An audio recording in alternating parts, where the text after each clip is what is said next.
Welcome, everyone.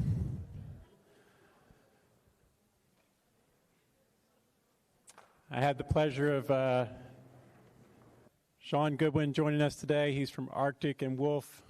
They have 2 locations in Massachusetts, Boston and Springfield. He's coming from Springfield, so he arrived here in plenty of time, which was awesome. But Sean's been with Arctic and Wolf. It's a cybersecurity company, and they do much more. I think he's going to speak to that. He's been there 11 years. He now has a team of, there's 450 employees, I think you said, and 65 to 70 are devoted to this particular thing, cybersecurity. And as you know, I don't have to say much. I feel like we're under siege in the past couple weeks with all the cyber events we've had. So this event today was planned well in advance of that. And actually, I need to give Chris Mayo, he's somewhere in the audience here, Town IT Director, a ton of credit. He was able to write a grant that is helping the schools with bringing presenters like Sean in for us. And then additionally, we're also going to be creating a incident response plan to deal with, Power School was a big deal, but that was not Holliston, and so we're preparing for the Holliston version of that breach. And that's what Sean's company is going to help us with. Hopefully by the end of March, we're going to have that plan in place. So with that said, I'm going to bring you Sean. So thank you, Sean. Thank you. Good morning. As Dan was saying, it may be good timing because it's fresh for everyone, but you also may be sick of hearing about cybersecurity after the last week or so. I'm going to say up front, I know it's a training day, you're probably getting a lot thrown at you. I can promise we're not asking you all to be security experts by the end of this. It's not your job, you've got plenty to deal with. What we are going to ask you to do is just be aware of some of the things that are out there from a threat perspective, give you a bit of background as to what's going on, how some of these attacks are functioning, things you can look out for, and then if nothing else, I like to say this up front, I hope you stay engaged, but if you fall asleep, the number one thing to remember is anytime you're in doubt, there's been a new email address created, cyberthreat@Holliston. Send those emails in, whether it be a suspicious looking email, maybe you get a weird pop-up on your computer, maybe something just looks funny. If nothing else, forward that email in, send an email, and that's going to allow the IT team to do their job. They're going to be able to start to investigate and respond if needed. All right, so with that, now you can tune out if you need to, hopefully not. If you do have questions while we're going through this, plan for about an hour of this. Feel free to raise your hand. We do have runner mics. Happy to address questions as they come up, especially if they're relevant to some of the things we're talking about. All right. So we have this. Again, questions, feel free to send those. You will have the slides after as well if there's anything that you want to go back and read a little bit more about. A lot of things we're going to go through here specific to you. The first thing, really setting the stage as far as why this matters. Maybe we don't need to go over this too much. Again, Power School issue, I know there's been phishing emails recently. Very much front of mind that cybersecurity continues to be an issue that we all, unfortunately, have to deal with. Some of the things that are interesting to note is that as great as the stereotype is of the lone hacker in a black hoodie sitting in their basement going after, that's not the reality of what we are up against. Now I will say, anyone watch Mr. Robot at all, the show? A couple hands. By far the most technically accurate portrayal of hacking that I've seen to date, but that's not what we're really up against most of the time. It has shifted really from being very focused and targeted attacks to becoming much easier to be an attacker. So more and more of these breaches and incidents that you're seeing are unfortunately just someone being at the wrong place at the wrong time. These attackers, and we'll talk a little bit about the breakdown there, but More often than not, they're just trying to go after as many people as they can, and then once they get someone on the hook, then they can start to focus in and figure out, well, who did we actually trick and what can we do with this? How can I turn this into money? With that being said, the biggest thing that we as defenders in the IT group can do is respond quickly.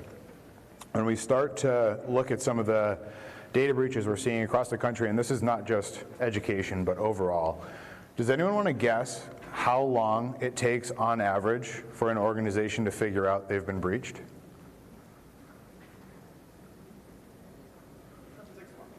6 months? 2 days? Anyone else?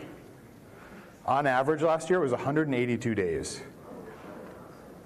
And at that point, usually the detection is either, okay, we're now seeing a ransom note and no one can access any of their files, right? You're getting that typical, we're holding your information for ransom, pay us in Bitcoin, get it back. Or it's the unfortunate situation of law enforcement calling saying, hey, you have an issue, we see your data out here. And you start to look at the breakdowns once they start to go through those investigations, right? So about 182 days to figure out we've been breached. The attackers themselves are moving from that initial entry point within minutes, right? So they have 180 days to go through and really figure out not only what data do I have access to that could be valuable, personal information. Can we start to open up fraudulent lines of credit, fake identities? Can we start to do some sort of ransom campaign? Can we take some of this information and try and use this to then go after other organizations? Right, they have a lot of time to figure out what's going on, which really makes it important that the IT group can respond as quickly as possible. Right, once the attackers are in, they're moving very quickly, and the faster we know about these things, the faster we can actually start to respond.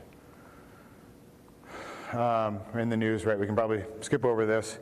Larger headlines being PowerSchool, certainly in the last week, which I think is an interesting one to talk about because through no fault of your own or any of the other districts really that are impacted by this, it's now become a significant issue to deal with. And this is something that this type of attack, we would call that a supply chain type attack, where it's a third-party organization that is actually having to deal with an incident, and you're dealing with the fallout, right? It's your student, your employee information being potentially compromised through this issue because of the vendor's own issue. We saw this a few years ago, really big. If anyone remembers seeing some of the headlines about SolarWinds is an IT tool. They had a similar issue where the attackers, wanted to go after SolarWinds, with the reason being that type of software is used by IT departments, and by its nature, it has really high levels of access just to be able to do its job. The attackers went after them, and they were able to get their malware included in a regular update. So when all these companies that were using SolarWinds, they'd get their monthly update, they would apply it thinking it's legitimate, and now all of a sudden that was giving attackers access to all these different systems. That's an interesting one to look at because that group that was conducting that attack, their MO historically was essentially to name and shame companies to try and get them to pay ransoms. And so they'd compromise an organization. They'd set up a website with their logo, and it was just a countdown timer of saying, here's how long, similar to what we have up here, where it's, hey, they need to pay the ransom by this date or we're publishing all the information, right? They really try and make it painful to not pay. Through that SolarWinds attack, they had so many companies compromised that they didn't even know whose data they had at first. And so instead of being able to put up all those different logos to try and pressure people, they had to put up a pretty generic response of, we haven't even been able to figure out who we have, but here's your timer to come to us and let us know, we have your data, because if we figure it out first, then we're just going to end up publishing it. But I put these up here mainly to highlight it's not just an enterprise issue. These school districts are unfortunately being targeted. A lot of these attackers are financially motivated, and you start to look at the types of information you have, not only of faculty and staff, but of the students. There's a lot of sensitive information included in those records that the attackers could then try and turn into financial gain for themselves. And we can see here, 90-something% of these attacks last year were financially motivated, right? The attackers are trying to make money off of what they're doing here. Unfortunately, the crime does tend to pay well overall, not individually, but there's a lot of money in this space, which is why we continue to see the attacks. This information is coming from the Verizon data breach report. So Verizon, the telecom provider, they do a lot of incident response work globally. And so each year they put out a really informative report to try and give some trend information as far as what's happening. And you can see the text might be a little small in the back, financial motivator being number one by far. What's also interesting to highlight is organized crime is by far the biggest actor out there, and this is exactly what it sounds like. The traditional street gangs have moved from, they're doing less of that in-person crime, and they've shifted more of it to electronic crime, with the reason being the threats to them are significantly lower, right? They can send out all these phishing emails, try and trick people into sharing their bank account information or buying gift cards because you're getting a text from someone that, you need Apple support or anything like that. There's a lot less individual risk for them where they can try and gather some of this money. What's important for you all to note is end users last year did account for about a quarter of the data breaches. And that's not necessarily doing anything intentionally. The biggest one was accidental email delivery, right? So mistyping someone's email address and sending out sensitive information to the wrong person. Depending on what's included in that email, that could constitute a data breach, right? And so that's really a big thing to keep in mind, is making sure when you are sending any of that sensitive information, you're sending it to the right people and you're using the tools you have available through the G Suite to make sure, hey, if you can have that in a shared location, that may be more secure than attaching it to an email, because then at least IT still has control over that folder. Something to keep in mind there. All right, business email compromise is similar to those phishing emails, but here this is a lot of times someone's been compromised. This is going to be particularly relevant to any of the folks handling any sort of financial transactions or sharing sensitive information with outside parties. But the real historical example is, payroll change requests, vendor payment requests, right? You get that email saying, hey, we changed bank accounts. I need you to, redirect our next payment to this account instead. Making sure you have a process in place to actually verify that is a legitimate request is important. And hopefully that process isn't just replying to that email saying, oh, I didn't know you changed banks, and they continue on from there. But picking up the phone and calling is really great, especially if you weren't expecting this kind of change. Making sure you can authenticate the person that's making that change. Much easier if it's an internal person potentially being impersonated, but certainly making sure it's looking out for any of those vendor changes as well. Anytime there's incidents like the PowerSchool issue that's going on, attackers do view that as an opportunity to try and impersonate other trusted parties. So the idea of someone trying to impersonate law enforcement or any other position of authority trying to get information about what was compromised is something to keep in mind. They may be using that.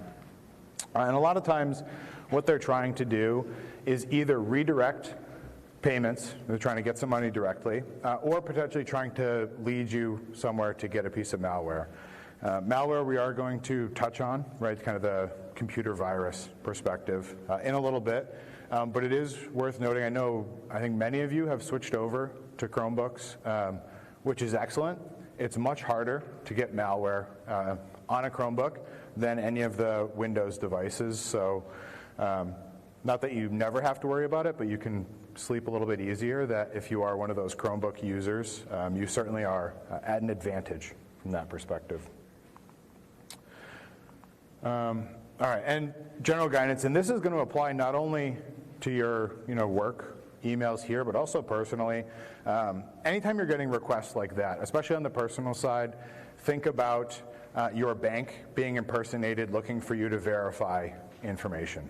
They're not going to ask for that over email. Without even knowing any of the banks you use, I promise they're not going to ask you to send over any of your personally identifiable information over email, right? Look out for those things. Anytime they're changing or looking to re-verify account information, just be suspicious about it, and this provides you a little bit of information about what you can do if you think you're getting one of those emails, especially personally. If you're getting one of them here, go ahead and forward that to that cyber threat email address. All right, so social engineering. Anyone know social engineering? Familiar with that? A couple hands. So this is the idea, right? Historically, we think of these computer hackers, and they're sitting at their computer. You see a bunch of stuff flashing on the screen. They're trying to break in through the computers. That was true, and then a lot of the defensive security tools and controls in place got better. And so now where a lot of the effort is being redirected is the person sitting at the computer, all of you sitting there, right? They're trying to play off of emotional reactions instead of necessarily going directly at the computer. And the way they do that is a few different ways. Really what they're trying to do is honestly play off of the default human nature of being trusting and looking to really help people, right? If someone's coming to you looking for help, you're not going to necessarily think they're doing anything wrong initially. And so that's what a lot of social engineering tactics are trying to get you to do. And it's not just emails. This will be obviously emails, but then phone calls, text messages coming through, and physical security. A lot of that can not necessarily look like, the attacker in the black hat trying to come in at night, but think about what your reaction would be if you're walking in and someone's carrying a bunch of boxes in their hands and they look like they're struggling with it. Default behavior might be to just hold the door for them or ask them if they need help, and that's what they're trying to play off of there. And unfortunately, pretty successful, and we'll talk about that in a minute. From an email perspective, some of the things to look out for is when you get an email, you're going to see that display name first.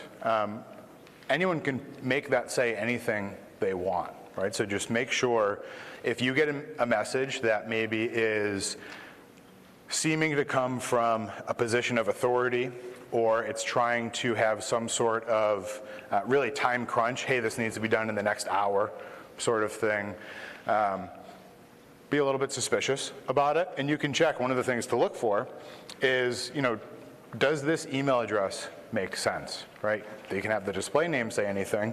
Can we figure out, okay, well, this really isn't, this is looking to come from Wolf, but that's not our email address. That's an indication something might be going on. Another one, we look at this hyperlink here. Again, this website, is not something I've seen before. This is an example of one of those emails to forward over to that cyber threat address and say, hey, you know what? I don't know what this is.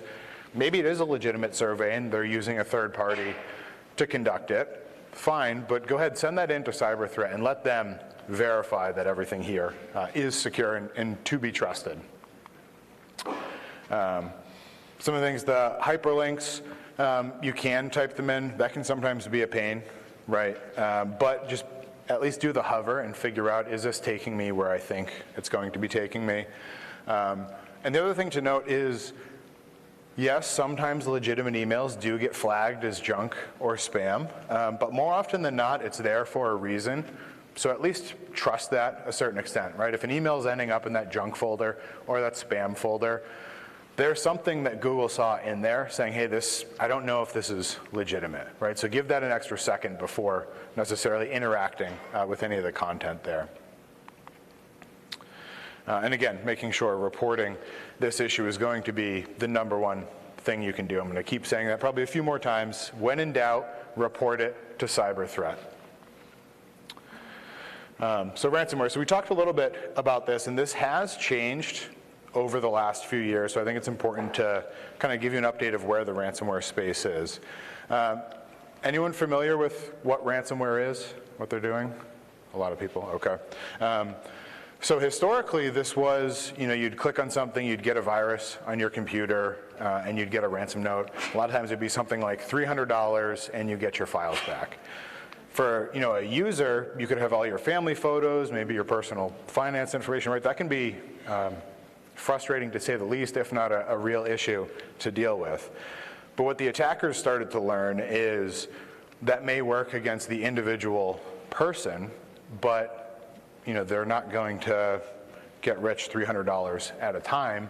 How can we start to make the ransom demands much higher? And so what they started doing is going after organizations where they can cause pain for a lot more people, and all of a sudden the ransom prices can be significantly raised. So what they try and do is get in, like I said, those 182 days, try and find out where can we go that's going to have not only the most sensitive information, but by us locking this down, going to cause the largest disruption possible. And that's where they try and then say, okay, well, this is very painful for you. Now you're more likely to pay the ransom. And that had worked for a while. And then again, IT departments got better. They're keeping better and better backups. They're able to restore the information pretty quickly and get back up and running normally. So the attackers have had to find another way to turn that knob on the pain dial back up as high as possible. And a lot of times what they are doing now is taking the information. Some of them aren't even locking it down anymore, and they're just simply taking it. Some of them are locking it down and taking copies off. And then what they're doing is saying, okay, pay us this ransom and we'll help you decrypt your files. And people may say, well, we have backups, we're not going to pay. I say, okay, now if you don't pay, we're going to start publishing this information, right, which can then become a very real issue.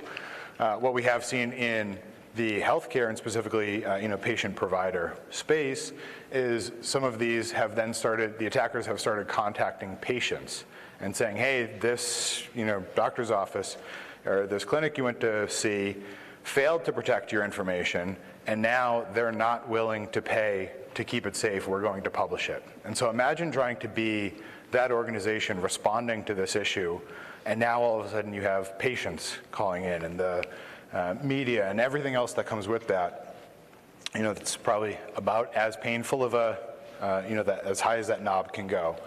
And the way they try and get you to do this is often through getting you to, click on something to get that malware in, right? And it could be coming through a Word document or a PowerPoint. It's going to have a weird display, and it's going to say, hey, we can't show this for you. You need to click Run on this button, right? And they're trying to get you to help run that software for them in the background. This one, so you'll have the slides after. I'm not going to play this now, but if anyone is interested, this is a voicemail from one of those, I'll just skip it so it doesn't go. That is a voicemail of one of those double barrel attacks where this organization was going through a ransomware attack, and their non-IT people started getting these voicemails from the attacker saying, hey, listen, this isn't for you, but we need you to contact your IT department. We're holding all of this information ransom, and we need you to make sure they know how important it is that they pay this ransom so that you can get your files back. And so it's kind of an interesting case study of what these attackers really are doing. So I mentioned, they're trying to get you to click on things through documents or PowerPoints or anything else. The other thing to keep an eye out for is the ad networks, right? Probably people are sick of seeing ads all over every website. Unfortunately, a lot of malware still is delivered through that mechanism. And it's not necessarily the websites that you're going to. Most of them don't run their own ads. They outsource that to a third party that's then just presenting ads based on your profile and everything else. But the biggest thing here is certainly be careful about the websites you're going to. but be even more careful of any of the ads that you're seeing, whether they be, kind of the sidebar. Some of them are right in the middle of an article. Just because it's on a website you trust doesn't mean you should trust that advertisement. So even if it is, what they dream of the perfect ad shown to the perfect person at the right time, and that's something, oh, I really do need that product or service or anything else, be skeptical of clicking on that ad. Even if it is something, hey, that is a product or service I want, you can go to that separately. You can look that up separately. The ad networks themselves, just be skeptical of what you're clicking on there. The errors I did talk about, misdelivery being by far and away, the biggest thing to worry about. Loss is certainly, the second item here.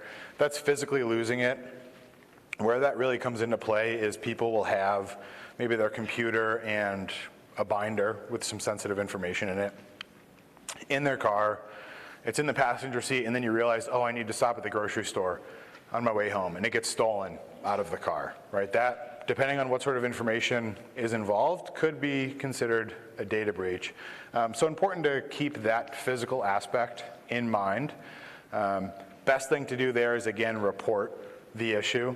Even if you're not sure, hey, is this data sensitive or not that was taken, send that into the cyber threat email with as much information as you can provide to then allow the investigation to take place and make sure, hey, have we had an issue or not? Mobile devices. So here we're talking definitely about phones, but worth keeping in mind both personal and professional use devices here.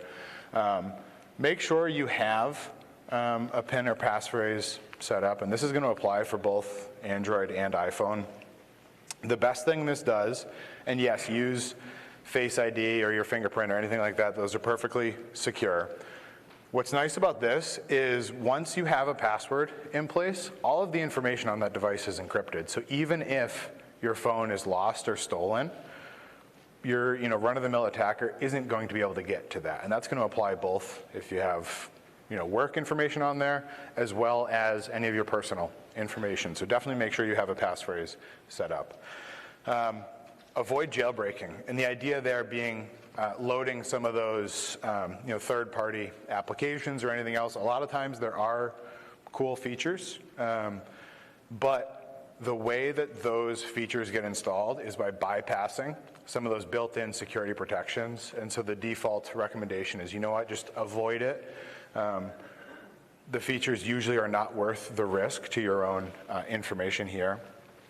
And really make sure you understand, how you can remotely wipe your phone. So for iPhones, under the Find My iPhone, you can go ahead and remotely wipe the device. If it is lost or stolen, again, you can protect your information that way. Physical, so I touched on, again, loss of a device being a big one there. This year, I talked about someone carrying boxes in and doors being held. When we do physical security assessments, you'd probably be surprised how many people hold the door for us when we're holding donuts or pizza and let us in to different places. And so that's just kind of a little reminder. We'll leave business cards in donuts and pizza boxes that are being left behind. But you should feel comfortable being able to stop someone and say, hey, I don't recognize you, or do you need help? Do you need help finding someone? Making sure you're being cognizant of who's being let in and where they're trying to go. Reporting again. So cyber threat, again, the number one thing you can do, and I say this knowing full well, it's going to get a lot of emails into that inbox, but that is what we want, right? Any questions, send them in. It's much better for that to be sent in, let the team look at it and get back to you, say, hey, you know what, thanks for reporting it, but it looks good, you can continue, much better than that.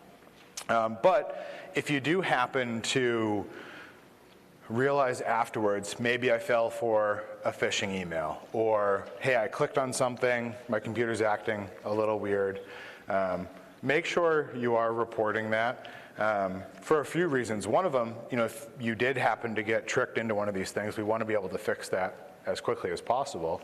But then also, if you saw something and you just deleted it, you might not be the only person that received that email, and they may not have known that looks funny, right? So we don't want you just deleting emails that maybe look like they're phishing. We want you to send them in first so that we can make sure everyone that received that message is able to, identify that as a malicious email and not interact with that.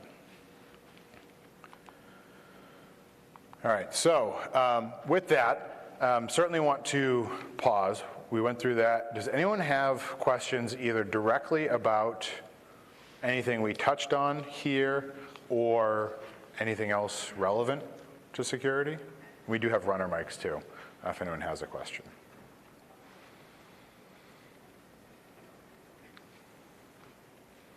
No? Everyone's had enough cyber? Oh yeah, we do have one. This is kind of, I think, relevant. I get tons of spam calls every day. Yep. Is there anything I can do about that other than blocking the number that calls? Yeah, so getting a lot of spam calls, what can you do other than blocking the calls? So assuming you were talking about personal phone? Yeah. So a lot of the phone providers do have like a filtering option, usually through your account. So if it's Verizon or AT&T or whatever, I don't know if it's enabled by default or not, but a lot of them do have the ability to go in and say, hey, depending, usually it's like a sliding scale of how likely do they think this is a junk call. You can start to filter those out even before they're getting to your phone and having, right, because then you're just playing whack-a-mole trying to block every number.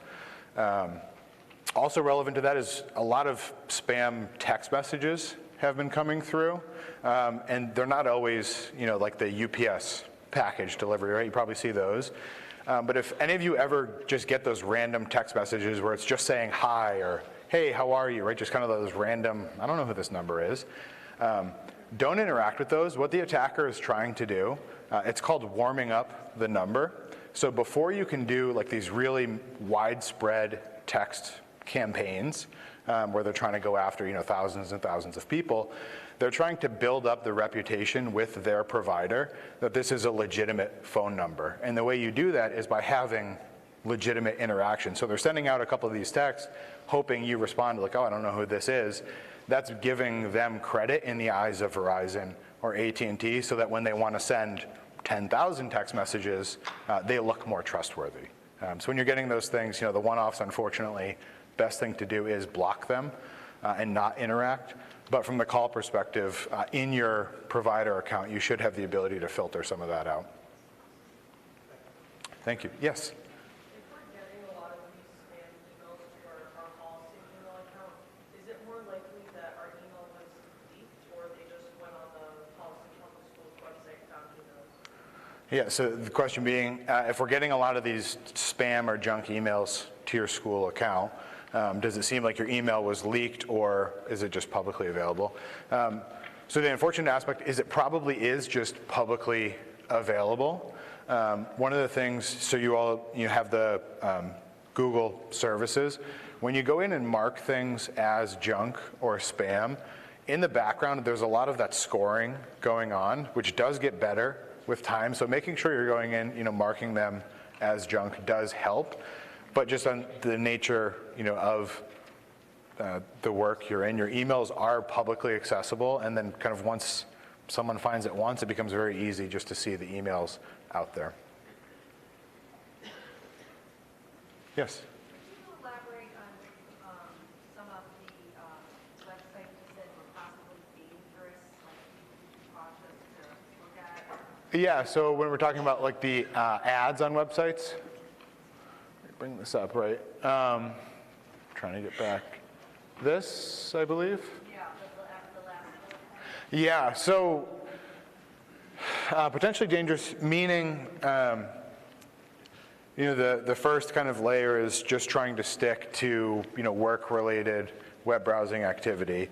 But then starting to be suspicious about, the emails. The easiest one is instead of .com, you'll see a lot of, it'll be all sorts of crazy stuff at the end. That's an easy way. It's certainly not foolproof, but just being careful of the websites you are going to make sure, hey, is this something that can be considered more trustworthy or not. The biggest concern is going to be not just reading, an article or watching a video or something like that. The biggest concern is going to be, are you downloading anything from this website? So maybe they've got a really great article and hey, there's workbooks attached that go with this, you can download this here. Be really careful about any of those files you're downloading from some of those unknown websites.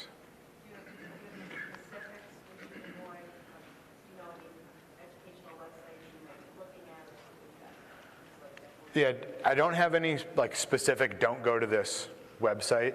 I'd be suspicious if all of a sudden it was schoolresources.xyz, right? That .xyz is a real website, top level domain, but that's the kind of thing, hey, that would be suspicious.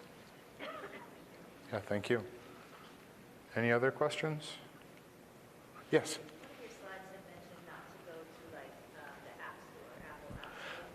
Yeah, sorry, so to clarify, one of the slides referenced app stores. So the Apple App Store and the Google Play Store should be the only place you're looking to download apps from. Don't try and pull any apps from any of those third-party websites. So sometimes, more so on Android than iPhone, you'll see hey, you can just download it from our website directly. Those are the ones you want to avoid. You want to stick to the App Store on your phone. Yeah, thank you. Any other questions? Sean, no? I have we were chatting about multi-factor. I know we get lots of questions about multi-factor and the ones that are best. And we were chatting about the Google Mail prompt and how that even has its own issues. So I don't know if you want to touch on multi-factor personally and professionally. Yeah. What are the best practices there? Yeah, certainly. So overall, anytime you've got an online account that has any sort of multi-factor authentication as an option, I encourage you to turn it on. Some are better than others, but when we're talking about especially your email, your online banking, things like that, definitely make sure those are turned on. From a school side, you can do the Gmail prompting. The things to think about when it comes to multi-factor authentication is sometimes we'll have it, our banking app. If you try and log in online, a lot of times the app on your phone that you're already logged into will pop up and say, do you want to authorize this online login? You can just click yes or no. Very convenient, but the thing to keep in mind is attackers sometimes will just try and keep submitting that request, and you're going to keep getting this pop-up of do you authorize, do you authorize, do you authorize. Unfortunately, a lot of people will just hit yes to make the notifications go away. So be cognizant of those things.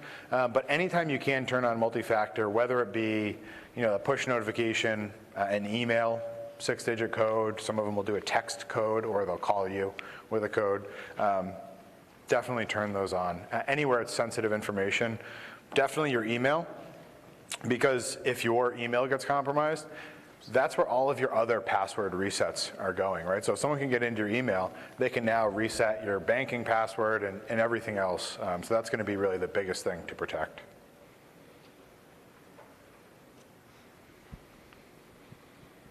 So you said that there are, the text, the app, how it might keep sending the same thing.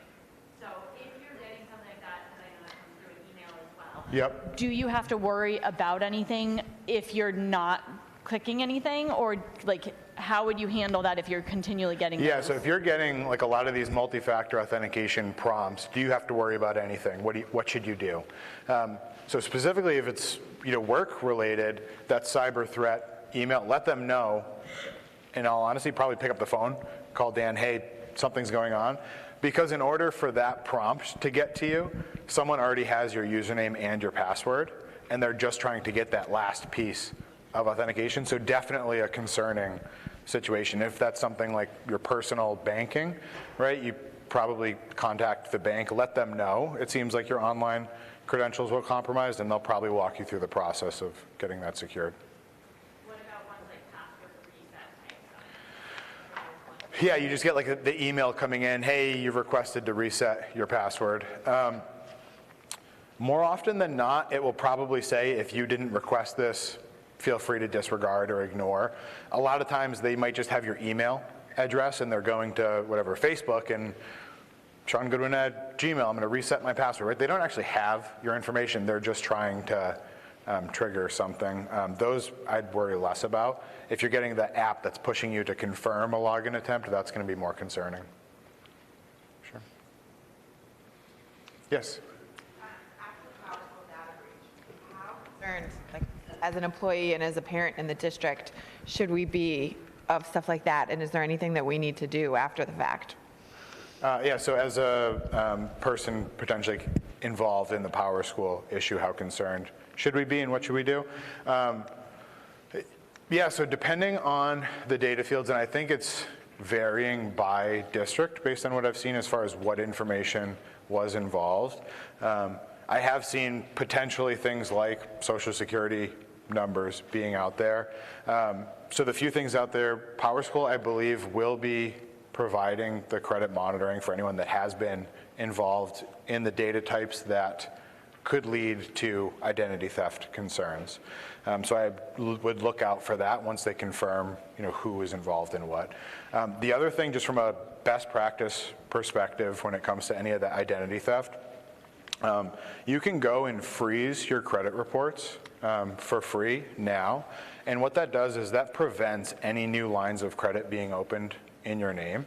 Now, admittedly, if you're going to get a new car or refinance a house, anything like that, there are added steps. You have to unfreeze it and everything like that. But what that allows you to do, both as a person and for minors, if you have children as well, is that can prevent some of that identity theft from happening. And that's a lot of times what they're trying to do with that information is, can we get enough identifying information to open up an account somewhere that we can either, just directly get money, or open up an account to go buy things that we can then quickly sell for cash. Does that answer your question? Yeah, I think so. Okay, perfect, thank you. Just to clarify, so I guess luckily in some ways, we never stored Social Security numbers for employees or students, so that, it was bad, no question, but that's the one field that nothing was in it in PowerSchool. But Sean's absolutely right. We're actually waiting on PowerSchool. I think today is going to release a report which was done by a third party as far as the investigation into that whole breach. So there'll be more communication coming for sure, but those are great strategies. Sure. Yes? And what data do they actually get in that breach? What personal information of ours do they have access to? Yep. First name, last name, address, phone number. It was bad. State ID, like in the MEPID number. Yeah, birth date, correct. So it was really all but the social. So it was definitely bad.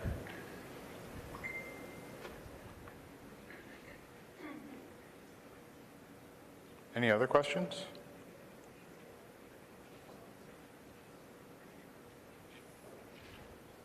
No? Sean, can you touch a little bit on AI? We talked a little bit about what the future looks like and the actors and how they're leveraging AI. Yeah, there's a lot to that. In general, really great technology. From an attacker perspective, what it's allowing them to do is create better looking phishing emails and websites quicker. Might sound surprising, but when you get those emails of there's a prince that has a bunch of money and just needs your help quickly, people laugh at, look, these words are all spelt wrong and the grammar's all messed up. That's intentional in those attacks, because the thought process there is, if you're paying enough attention to see the typos or the incorrect grammar, you're probably paying enough attention to not fall for the eventual request for money at the end of it. So that's one end of the phishing, is just they're looking for people that may not be paying attention. The other side, and where AI probably is going to play more of a role, is the email is going to look very good as far as formatting the website. When you click on a link, it's going to look like the website you think you're going to, and it allows them to present a much more credible looking scenario with the idea that you would then either open up the attached files or provide your credentials. And the speed of that, right? So if they have, historically, they're having to manually make a website, right? But now something like this would allow them to create maybe a Holliston-specific PowerSchool breach page. You know, check here to see what type of your information was compromised, right? And they can do that across the thousands of districts that were impacted as an example of how quickly they can scale things up to look much more tailored to you. Right, and we were having conversations, like Dr. Kuska and I were worried about, this could be like the next type of attack is, you know, spoofing her voice and then calling you on your Zoom phone and asking you to do something. So just be wary of, that's where the AI seems to be going. So like David List, I know I saw him in here, Karen Manning right here. So it's always principals and superintendents that get spoofed. But just be aware that that could be the next thing, is them calling you and asking for something. And I always go back to, is this how that administrator typically does their work? Right. You know, and that's the thing, that's the big red flag, is that how they normally behave? And so, anyway, just look out for that. Yeah, and always, you know, the verify, right? If they're calling you or emailing you, right, and you're getting maybe the video or even just the voice that seems like the person, you should be able to say, hey, okay, I know this is really important. Let me just, you know, I need to do one thing and call you right back. You can hang up and call them back on the number you expect them to be on, right? The attackers could make it look like they're calling from the number. You can spoof what shows up on the caller ID.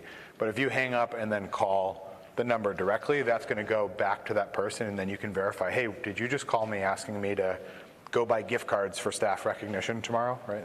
And verify. Yep. Just to give a little background, so at the same time we had the PowerSchool breach, we had 2 of our staff were compromised, and that's where you saw the musical instrument email that came about. That actually went to students too. I had some interesting conversations with students because I told them, please don't call that number. And they said, what if I do? What's going to happen to me? I said, okay, these are middle school kids, you know, emailing me back. What are you going to do if I call that number? So, of course, it's middle school. But anyway, I mean, Sean's right, and correct me if I'm wrong, like, there's really not a huge issue like calling a phone number as far as being under attack. It's what you give away in that phone number. So those musical instrument ones, again, they want you to pay shipping, and they'll get that musical instrument to you. So that's their financial angle. But I just want to share some details about the staff members that were compromised. And I think you all saw this. We got an email from Aurora, Colorado. That's the first big red flag. It was called like staff assessment, or it always says something about salary. Always has Dr. Kuska's name, or Karen Manning, or David List. Those are all red flags, but what happened to our employees is they clicked that link, which I don't remember what it took them. It took them directly to a Google form, and I want to thank Spencer. He's standing up back there. He did all the investigation here. Took them to a Google form. They put in their email, their password, and they had multi-factor turned on, and the hacker had a field for that too. So it was 3 fields, and then the hacker had access to the account. So you can kind of extend this out. The danger there is once they have your email, they have all your share drives and all that student data that, you know, unfortunately went out in the PowerSchool breach too, but it's next level with your share drives and IEP information and all that stuff. The PowerSchool breach did not include special programs. I mean, it was very bad, don't trust me, but it did not include like specific IEP information. It did not hit our health software, which is called SNAP. But that's why we're so vigilant about the multi-factor and just, you know, not clicking that link. Like honestly, you could click the link and be fine. It's just taking it and running with that link. So I just wanted to provide some background because that's we've had a few members compromised recently. Yeah. Yeah, and the big thing there, right, with the reporting, even if you see something, like, oh, this is clearly junk, right, you can delete it, but a lot of times, people aren't intentionally falling for these phishing emails. Could be distracted in the middle of, okay, we're between classes, I'm clicking through here and kind of distracted, half paying attention. That's all it takes, and if no one reports it, right, it'd be much better you get 50 people reporting this email just in case one person, was distracted and didn't necessarily see, hey, this seems funny, and that allows IT to then be able to figure out, well, who else got this message? Can we make sure everyone does know not to interact with it? Any other questions? Here's your chance. Feel free to ask any personal questions too. There's tons of overlap, obviously, with our devices and everything. If not, I appreciate your attention this morning. Certainly feel free to reach out. I know you'll have the slides, so if you do, oh, we do have one. Hang on, we have a question.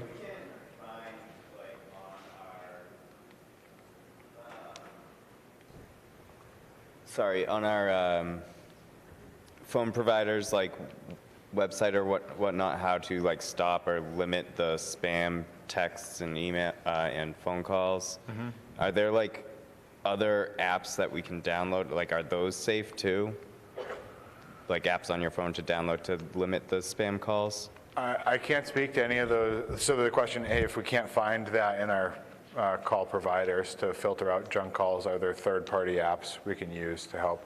I'm not aware of any that would be good or bad. So I happen to be a Verizon customer, so I can only speak for sure to that. I have to imagine the other providers have something similar in there. I think it's called call filtering in that specific case. But I don't know about any other apps you would download that would help there.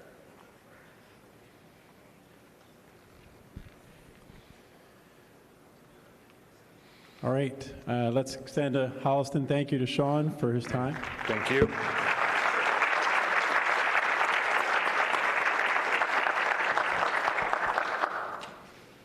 All right, thank you, everyone. That's it. We're finishing a little bit early here, so you have plenty of time to get to your next destination, whatever that may be. So thank you all for your time. Have a great weekend.